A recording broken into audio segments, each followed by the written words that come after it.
আসসালামু আলাইকুম। কুকিং হাউজের আজকের আয়োজনে আপনাদের জন্য নিয়ে এসেছি সকলের ভীষণ পছন্দের জিভে জল আনা চটপটি রেসিপি। চটপটি তৈরি করা খুবই সহজ, কিন্তু এর স্বাদটা যদি পারফেক্ট না হয় তাহলে কিন্তু খেতে ভালো লাগে না।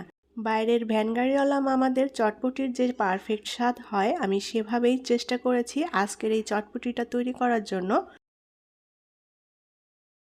চটপটি করার জন্য আমি এখানে ডাবলির ডাল নিয়েছি, এটাকে চটপটির ডাল বলে।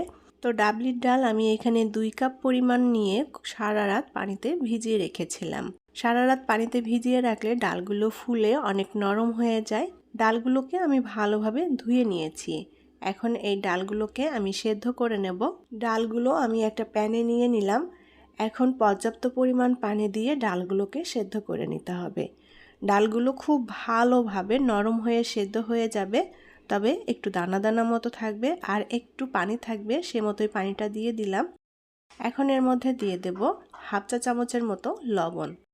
এখন ডালটাকে আমি খুব ভালোভাবে সেদ্ধ করে নেব। আমি প্রায় 25 মিনিটের মতো ডালটা অল্প আঁচে চুলার উপর বসিয়ে রেখেছিলাম। ডালটা খুব ভালো মতো সেদ্ধ হয়ে গিয়েছে।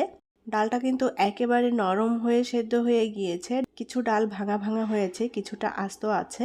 ডালগুলো কিন্তু একেবারে সেদ্ধ নরম করে ঘেটে নেওয়া যাবে না, ডালগুলো একটু দানা দানা থাকবে, এভাবেই সেদ্ধ করে নিতে হবে। আর ডালের উপরের যে খোসাটা এভাবে পানির উপর কিছু ভেসে উঠেছে, এগুলো চাইলে আপনারা ফেলে দিতে পারেন, আবার রেখেও দিতে পারেন। সবগুলো ফেলার দরকার নেই। যদি মনে করেন কিছুটা খোসা ফেলে দিবেন, সেগুলো এভাবে বেছে বেছে ফেলে দিতে হবে। তো আমি সবগুলো খোসা ফেলবো না, কিছু কিছু খোসা যেগুলো বেশি ভেসে উঠেছে সেগুলো ফেলে দেব।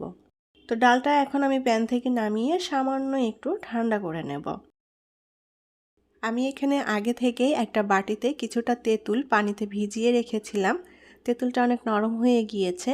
এখন তেঁতুলটা চটকে তেঁতুলের মারটা বের করে নেব। এখন একটা টক পানি তৈরি করে নেব। আর এই টক পানিটা চটপটিতে খেতে খুবই ভালো লাগে। খুব ভালোভাবে চটকে তেঁতুলের মারটা বের করে নিতে হবে। আর এই টক পানিটা আমি একটু পাতলা করে তৈরি করছি, আপনারা চাইলে একটু ঘন করেও তৈরি করে নিতে পারেন।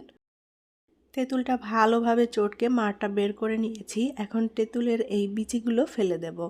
খুব ভালোভাবে সব কিছু ছেঁকে নিতে হবে। তেঁতুলের বিচি এবং খোসা মোসা যা ছিল সব কিছু ফেলে দিয়েছি। এখন এর মধ্যে দিয়ে দেব সামান্য লবণ, আর দিয়ে দেব কিছুটা বিট লবণ। লবণ এবং বিট লবণটা পরিমাণ মতো দিতে হবে, যেন খুব বেশি লবণাক্ত না হয়ে যায়। সামান্য পরিমাণ দিয়ে দেব ভাজা জিরার গুঁড়া, আর দিয়ে দেব চটপটির মশলা। চটপটির মশলাটা আমি এখানে হাফ চা চামচের একটু কম পরিমাণ দিয়ে দিলাম। এখন দিয়ে দেব কিছুটা চিলি ফ্লেক্স, আর দিয়ে দেব এক টুকরো লেবুর রস। আর লেবুর রসটা দিলে খুবই সুন্দর একটা ফ্লেভার আসবে, এই তেঁতুলের টকের মধ্যে খেতে খুবই ভালো লাগে। এখন সব কিছু একটা চামচ দিয়ে ভালোভাবে নেড়ে মিশিয়ে নেব। আর চটপটির মধ্যে এই তেঁতুলের টকটা না দিলে কিন্তু চটপটিটা অসম্পূর্ণই রয়ে যায়। তো তেঁতুলের টকের সাথে আমি সব কিছু ভালোভাবে মিশিয়ে নিয়েছি। এখন একটা সাইডে রেখে দেব। আমি সেদ্ধ করা ডাবলির ডালগুলো একটা মিক্সিং বোলে নিয়ে নিয়েছি। একটু গরম গরম আছে, এখনও পুরোপুরি ঠান্ডা করিনি। আর এটা পানির সমেতই রেখেছি আমি, পানিটা কিন্তু বাদ দেওয়া যাবে না। ডালটা খুব ভালোভাবে সেদ্ধ করে নিতে হবে অবশ্যই। চটপটির ডালটা যদি ভালোভাবে সেদ্ধ না হয় তাহলে কিন্তু খেতে ভালো লাগবে না। আর চটপটিটা মূলত ডাবলির ডাল দিয়েই তৈরি করতে হয়, অন্য কোনো ডাল দিয়ে তৈরি করা যায় না।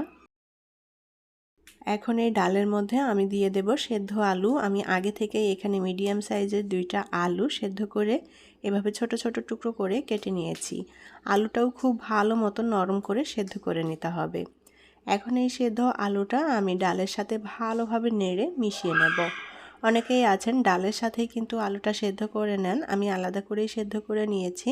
তো আলু এবং ডাল একসাথে ভালোভাবে মিশিয়ে নিয়েছি। এখন একটা প্লেট নিয়ে নিয়েছি। এখন এই প্লেটের উপরে আমি 2 চামচ মতো চটপটির ডালটা নিয়ে নেব। সাথে একটু পানিও নিয়ে নেব, একটু ঝোল ঝোল মতো হলে এই চটপটি খেতে ভালো লাগে। তবে কেউ যদি ঘন খেতে চান, পানিটা বেশি না দিতে চান, সেটাও করতে পারেন আপনাদের পছন্দ মতো। তো ভ্যানগাড়িওয়ালা মামারা যেভাবে এই প্লেটের উপরে চটপটিটা আমাদের পরিবেশন করে, আমি সেভাবেই একটু করার চেষ্টা করেছি। এখন এর উপর দিয়ে আমি কিছু পেঁয়াজ কুচি দিয়ে দেব। পেঁয়াজটা আমি একটু ছোট কুচি করে কেটে নিয়েছি, একটু মোটা মোটা করে। আর চটপটির মধ্যে পেঁয়াজটা একটু মোটা এবং ছোট কুচি করে নিলে খেতে ভালো লাগবে।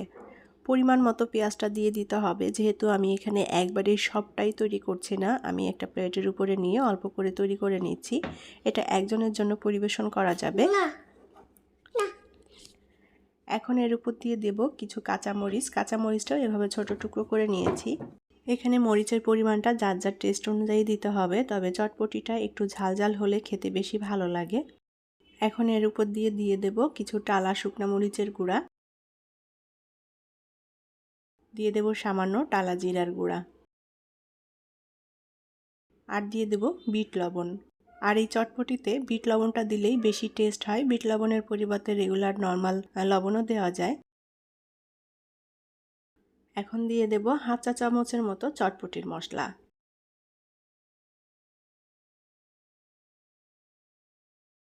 এবার উপর দিয়ে ছড়িয়ে দেব কিছু শসা কুচি। শসাটা আমি লম্বা চিকন করে কেটে নিয়েছি, এটা আপনাদের পছন্দ মতো করে কেটে নিতে পারেন। এবার দিয়ে দেব ধনিয়া পাতা কুচি। এবার প্রথমে যে তেঁতুলের টকটা তৈরি করে নিয়েছিলাম সেইখান থেকে আমি দিয়ে দিলাম। আমি এখানে 3 টেবিল চামচ পরিমাণ তেঁতুলের টক দিয়ে দিলাম। টকটা যার যার পছন্দ মতো, যে যতটা টক খেতে পছন্দ করেন। তো আমি এখানে যেটা দিয়েছি এটাতে খুব বেশি একটা টক হবে না। এখন একটা চামিচ দিয়ে আমি খুব ভালোভাবে নেড়েচেড়ে সব কিছু মিলিয়ে নেব।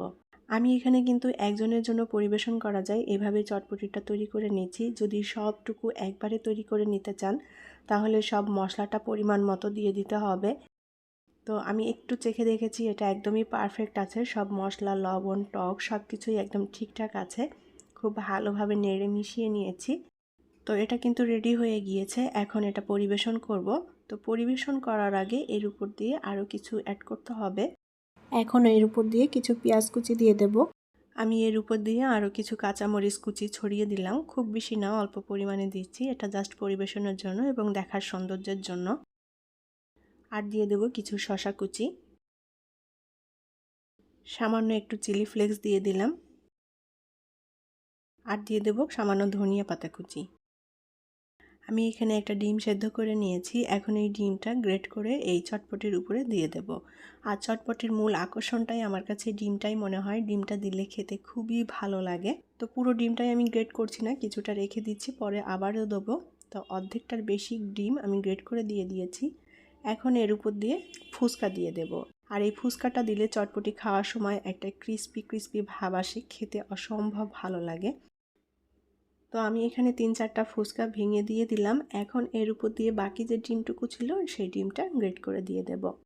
ব্যাস তৈরি হয়ে গেল চটপটি। খুবই সহজ একটি রেসিপি, কোনো প্রকার ঝামেলা নেই, ঝামেলা ছাড়াই তৈরি করে নেওয়া যায়। তবে স্বাদটা যদি পারফেক্ট হয় তাহলে তো কথাই নেই। এখন চটপটিটা পরিবেশনের জন্য একদম রেডি। দেখলেন তো কত সহজেই তৈরি করে নিলাম একদম দোকানের মতো পারফেক্ট চটপটির রেসিপি। আর এই চটপটির স্বাদটা ভ্যানগাড়িওয়ালা মামারা যে চটপটি বিক্রি করে তার থেকে কোনো অংশেই কম না। তো আশা করি আমার আজকের এই চটপটি রেসিপি আপনাদের কাছে ভালো লেগেছে। বাসায় অবশ্যই ট্রাই করে দেখবেন। আর আমার রেসিপিটি যদি ভালো লেগে থাকে তাহলে ফ্রেন্ডস অ্যান্ড ফ্যামিলির সঙ্গে শেয়ার করতে পারেন। এরকমই সব মজার মজার এবং নিত্য নতুন রেসিপি পেতে চ্যানেলটি সাবস্ক্রাইব করে সাথেই থাকবেন। পরবর্তী রেসিপি দেখার আমন্ত্রণ জানিয়ে আজকের মতো বিদায় নিচ্ছি। ভালো থাকবেন সবাই। আল্লাহ হাফেজ।